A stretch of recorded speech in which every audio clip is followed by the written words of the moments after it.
ಅವರು ಚಪಲಕ್ ಮಾತಾಡ್ತಾರೆ. ಅವ್ರಿಗೆ ಉತ್ತರ ಒಬ್ಬ ನನಗೆ ಯಾವಾಗ ಹೆಮ್ಮೆ ಅನಿಸ್ತದೆ ಅಂದ್ರೆ, ಮಾಜಿ ಮುಖ್ಯಮಂತ್ರಿಗಳು ಕೇಂದ್ರ ಸಚಿವರು ಮಾತನಾಡಿದ್ರೆ ನಾವು ಉತ್ತರ ಕೊಡಕ್ಕೆ ತಡ್ಕಾಡ್ಬೇಕು. ಬಹಳ ಕಷ್ಟಪಟ್ಟು ನಿಮ್ಮಂತರ ಸಜೆಷನ್ ತಗೊಂಡು ಉತ್ತರ ಕೊಡ್ಬೇಕು. ಆ ತರ ಅವರು ಪ್ರಶ್ನೆನ ಕಾಮೆಂಟ್ ಮಾಡಿದ್ರೆ ನನಗೂ ಖುಷಿ ಆಗುತ್ತೆ. ಲೀಡರ್ ವಿಚಾರದಲ್ಲಿ ಮಾತನಾಡ್ಲಿಕ್ಕೆ ಅವರು ಬಾಯಿ ಚಪಲಕ್ಕೆ ಮಾತಾಡ್ತಾರೆ ಅನ್ನೋ ರೀತಿನಲ್ಲಿ ಮಾತನಾಡ್ತಾರೆ. ನನಗೆ ಅದೇನು ಅದಕ್ಕೆಲ್ಲ ಉತ್ತರ ಕೊಡ್ಬೇಕು ಅಂತ ಅನ್ಸಲ್ಲ.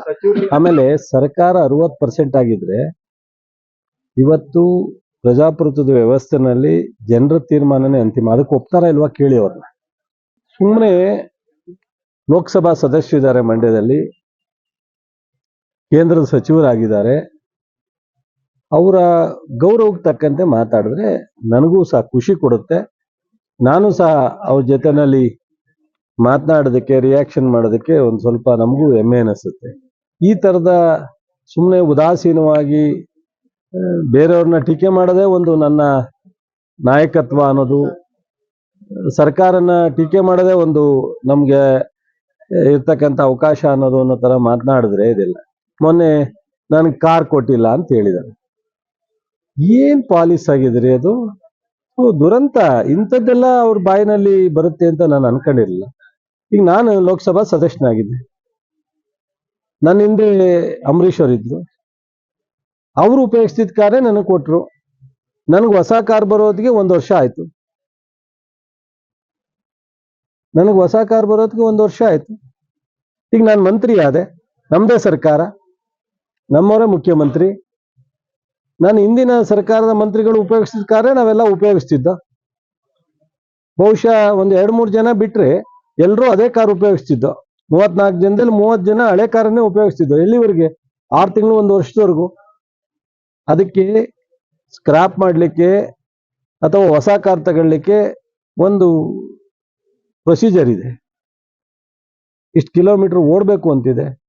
ಅದೆಲ್ಲನೂ ದೂರಿಗೆ ತಳ್ಳಿ ಮಾಡಿದ್ರು ಸ್ವಲ್ಪ ಫಾರ್ಮಾಲಿಟೀಸ್ ಇದೆ. ಸರ್ಕಾರದಲ್ಲಿ ಫೈನಾನ್ಸ್ಗೆ ಹೋಗ್ಬೇಕು, ಫೈನಾನ್ಸ್ ಅಲಾಟ್ ಮಾಡಬೇಕು, ಆಮೇಲೆ DPR ಇಂದ ಬುಕ್ ಮಾಡಬೇಕು, ಬರಬೇಕು.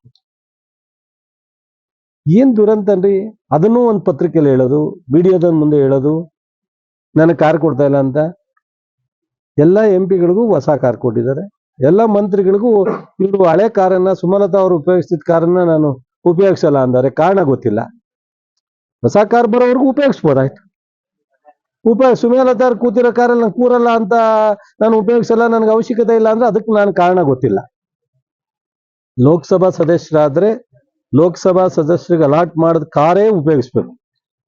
ಅವ್ರು ಮಂತ್ರಿ ಆಗಿರೋದ್ರಿಂದ ಸೊ ಅವ್ರು ಯಾವುದೇ ರಾಜ್ಯಕ್ಕೆ ಹೋದ್ರು ಅಲ್ಲಿಯ DPR ಅವ್ರಿಗೆ ಕಾರ್ ಪ್ರೊವೈಡ್ ಮಾಡುತ್ತೆ.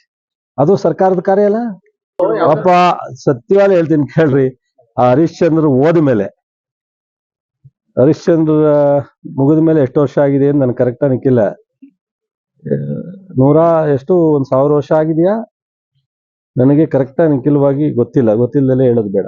ಅವ್ರು ಹೋದ್ಮೇಲೆ ಇವರೇ ಅಂತ ಕಾಣುತ್ತೆ. ಲಂಚ ಮುಡ್ದೇ ಇರೋರು, ಬೇರೆಯವರಿಂದ ದುಡ್ಡು ಈಸ್ಕೊಳ್ದೇ ಇರೋರು, ಯಾವುದೇ ಸಹಾಯ ಪಡೆದೇ ಇರೋರು ಯಾರು ಈ ಭೂಮಿ ಮೇಲೆ ಸ್ವತಂತ್ರ ಬಂದ ಮೇಲೆ ಇದ್ರೆ ಅದು ಕುಮಾರಸ್ವಾಮಿ ಒಬ್ಬರೇ ಅನ್ನೋದನ್ನ ನೀವೆಲ್ಲ ಒಪ್ಲೇಬೇಕಾಗತ್ತೆ. ಅಲ್ಲ, ವಿಶೇಷವಾಗಿ ಹೇಳ್ತಾ ಇದ್ದೀನಿ, ಏನಾದ್ರೂ ವಿಶೇಷವಾಗಿ ಈಗ ಒಂದು ಕೆಲಸ ಮಾಡಿ, ಇಲ್ಲಿಂದಾನೆ ನಿಮ್ಮ ಮುಂದೆನೆ ನಾನು ರಿಕ್ವೆಸ್ಟ್ ಮಾಡ್ತೀನಿ. ನಾನು ಚಾಲೆಂಜು ಮಾಡಲ್ಲ, ಅವ್ರಿಗೆ ಗಡುವು ಕೊಡಲ್ಲ, ರಿಕ್ವೆಸ್ಟ್ ಮಾಡ್ತೀನಿ. ಬಹಳ ಮುಖ್ಯವಾಗಿ ನಮ್ಮ ಜಿಲ್ಲೆನಲ್ಲಿ ಸ್ಟೇಷನ್ ಇಂದ, ಪಾಂಡುಪುರ ಸ್ಟೇಷನ್ ಇಂದ ಚಂದ್ರಾಪಟ್ಟಣಕ್ಕೆ ನ್ಯಾಷನಲ್ ಹೈವೇ ಕನೆಕ್ಟಿವ್ ರಸ್ತೆ ಅತ್ಯಂತ ಮುಖ್ಯವಾದ. ಗೊತ್ತಲ್ಲ ನಿಮ್ಗೂ ಯಾವ ಪರಿಸ್ಥಿತಿ ಇದೆ. ಚಿನ್ಕುಳಿ ಮೂಲಕವಾಗಿ, KR ಪೇಟೆ ಮೂಲಕವಾಗಿ ಹೋಗ್ತಕ್ಕಂಥದ್ದು.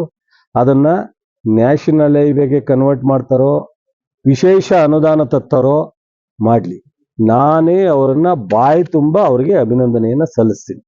ಒಂದು.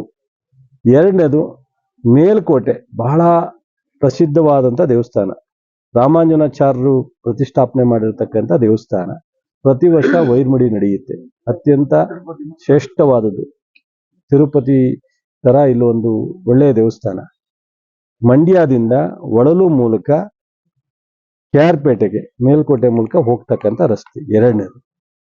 ಮೂರನೇದು ಮಂಡ್ಯದಿಂದ ಬಸರಾಳ ಮೂಲಕ ನಾಗಮಂಗಲ ಬಿಣ್ಣನೂಲೆ ಮೂಲಕ ಕದವಳ್ಳಿ NH ಸೇರಿ ಈ 3 ರಸ್ತೆಯನ್ನ ಅವರು ನ್ಯಾಷನಲ್ ಹೈವೇ ಕೇಂದ್ರ ಸರ್ಕಾರದ ಅನುದಾನದಲ್ಲಿ ತಂದು ಮಾಡಲಿ. ನಾನು ರವಿ ಅವರನ್ನ ಕರೆದು ಸಾಲೊತ್ಸಿ ಸನ್ಮಾನ ಮಾಡಿ ವಿಶೇಷ ಅನುದಾನ